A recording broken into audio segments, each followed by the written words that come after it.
Avery. We're here in Athens with the College of Health Sciences.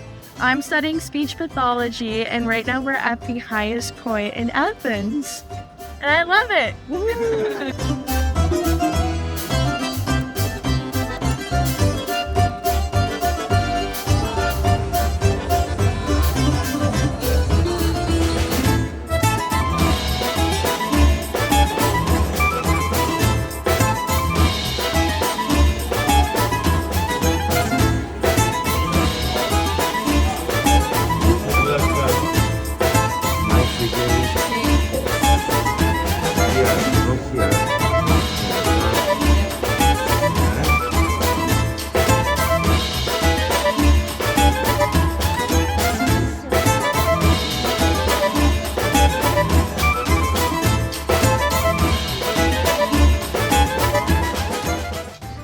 I'm Mizzou. My name is Andrew Seaman, and I'm studying public health at the University of Missouri.